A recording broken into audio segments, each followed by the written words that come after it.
The United States of America is today the most powerful country in the world. It is a state that knew how to influence the outcome in its own favor by joining both world wars later. Especially after World War I, the United States emerged victorious from the Cold War it entered into with the Soviet Union. The United States had now become the sole and undisputed world power. It would not be correct to consider this power only in military or economic terms. At the same time, the spread and acceptance of certain cultures belonging to the United States all around the world is the greatest example of a cultural hegemony unprecedented in history. Even the Roman and British empires, which we can describe as the most effective empires humanity has ever seen, were unable to reach the prestige and hegemony that the United States possesses today. So when did this state emerge, and how did it wage its struggle for independence?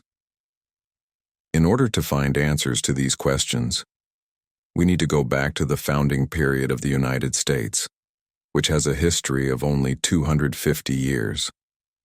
The frenzy of discovering new lands that began in Europe in the 15th century could of course not be ignored by the British Empire. King James I, who ascended the throne in 1603, ended the war with his greatest enemy, the Spanish Empire, with the Treaty of London. Rather than attacking his enemies and seizing their lands, James wanted to have overseas territories of his own. After many attempts, in 1607 the first permanent English settlement on the American continent, Jamestown, was established. This small town, named after King James, grew and developed over time. It was now, for Europeans, the New World. This continent, described as the New World, began to grow richer with immigrants coming from various parts of Europe. The New World was not so much a center of attraction as it was the main destination for those who could not find what they hoped for in Europe, those who carried concerns about the future, those seeking adventure, and criminals released from prison. With this characteristic and various waves of immigration, Jamestown eventually became a structure consisting of 13 colonies. Living on safe lands far from the turmoil and wars ongoing in the Old World, namely Europe and Asia, the colonies found the opportunity to develop rapidly. Eventually, in 1754, the Albany Congress, and in 1774, the Continental Congress were convened. The purpose of these congresses was to establish a union of power against the British Empire. They even had a slogan for this, E pluribus unum, a Latin phrase meaning, from many, one. This slogan expressed one thing: unity is strength. Of course, this union of power had a goal. The colonies aimed for full independence. For this, they needed a casus belli, a reason for war. The British Empire was already heavily burdened by taxation. Britain had emerged victorious from the wars it fought with France between 1756 and 1763, and although it had achieved a significant victory, it found itself in a difficult economic situation. London planned to overcome this economic deadlock by increasing existing taxes imposed on the colonies or by introducing new ones. As a result, in order to relieve the British Treasury and intimidate the colonies, the Townshend Acts were enacted in 1767. According to these acts, the salaries of governors and judges in the colonies would not be paid from the British Treasury, but through taxes collected directly from the people living in the colonies. The law caused a great reaction in America. In fact, a tea-laden ship arriving from England was attacked by the public in Boston Harbor, and the tea was thrown into the sea. With this event, known as the Boston Tea Party, the first spark of the War of Independence was effectively ignited. In 1775, one of the most famous figures in American history took command of the Continental Army, George Washington. Although Washington launched a series of attacks on British targets with his 35,000-strong regular army, he did not achieve much success. The main reason for this was his lack of combat experience.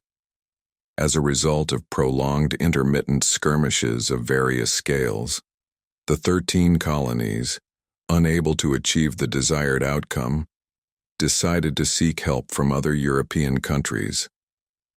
However, this assistance would not come immediately.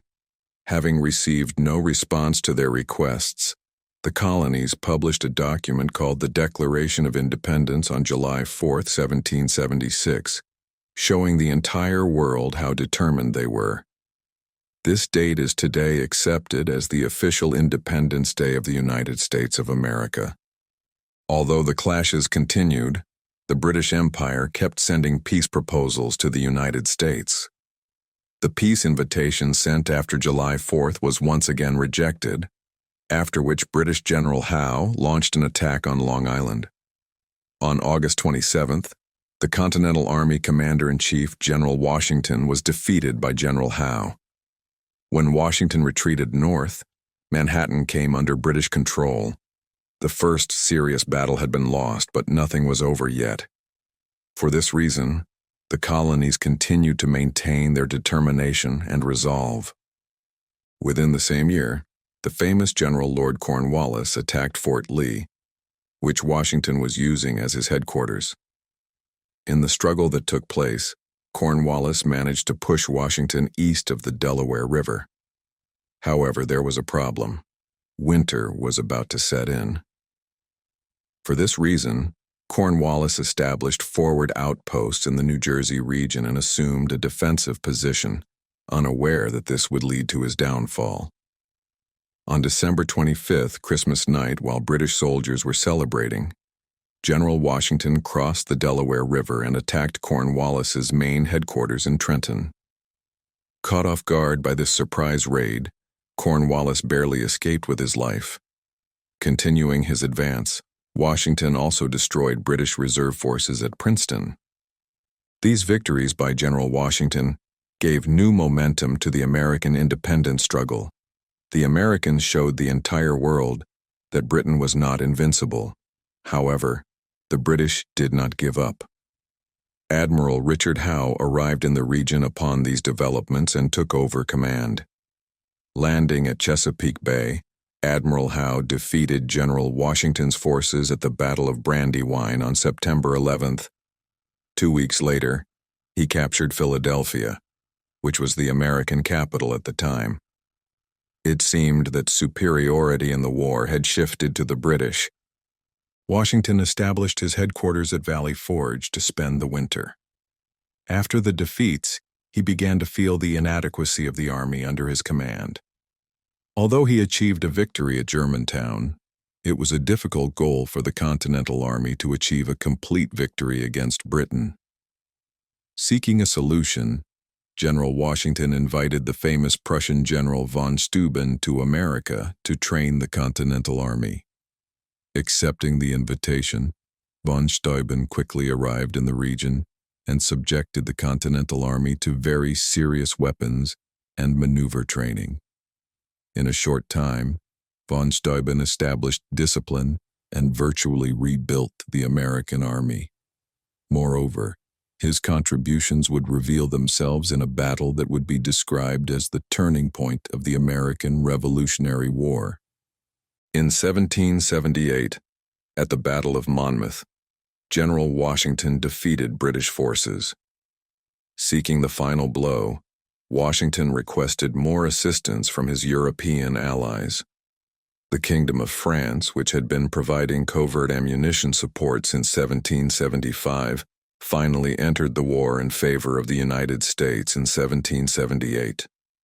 Spain followed in 1779, and the Netherlands in 1780.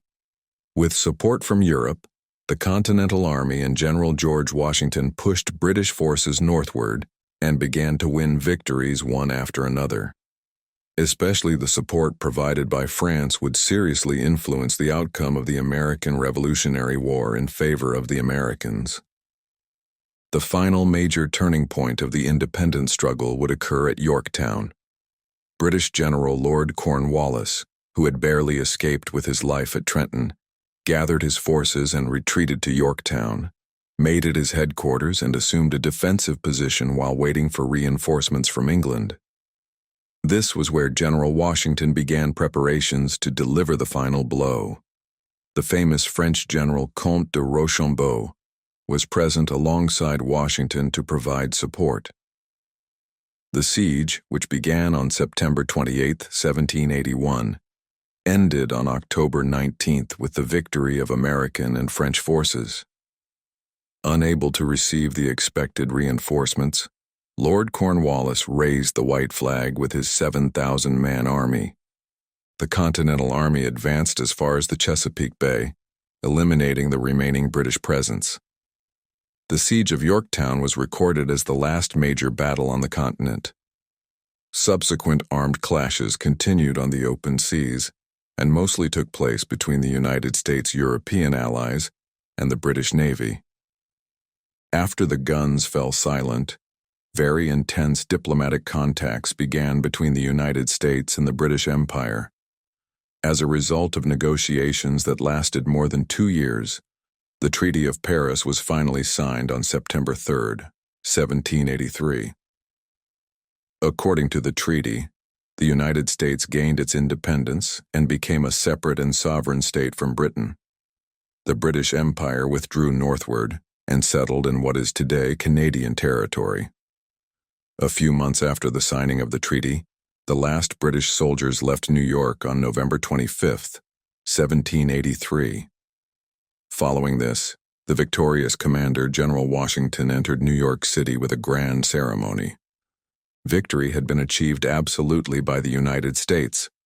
The British Empire had suffered a heavy defeat at the hands of the colonies that were once dependent on it. Undoubtedly, the support given by other European states played an important role in this outcome. As a result, the American Revolutionary War deeply affected the entire world in the medium and long term. France and Spain came close to economic collapse due to the support they provided in this war. The French Revolution of 1789 can be considered a result of this economic and political collapse. Spain, as a result of the economic crises it experienced, lost its colonies in Latin America. In other words, the American Revolution led to major changes in different parts of the world, either directly or indirectly. When we look at history, events generally follow one another. Establishing cause and effect relationships and examining developments chronologically helps us better understand history. For example, if we say that the American Revolutionary War was a product or result of the 7 Years' War between France and Britain, we would not be wrong. Britain's attempt to eliminate the economic burden of that war by imposing new taxes led the colonies to revolt against Britain, ultimately resulting in the American Revolution. There were very critical and important figures in the American Revolution. The most well-known of these are the Founding Fathers, including John Adams, Benjamin Franklin, Alexander Hamilton, Thomas Jefferson, John Jay, James Madison, and George Washington, the first President of the United States. These Founding Fathers went down in history through their roles in the Declaration of Independence of 1776, the management of the war on the continent, the post-war negotiations, the Treaty of Paris, the Constitution, declared in 1788, and the administration of the newly established United States of America.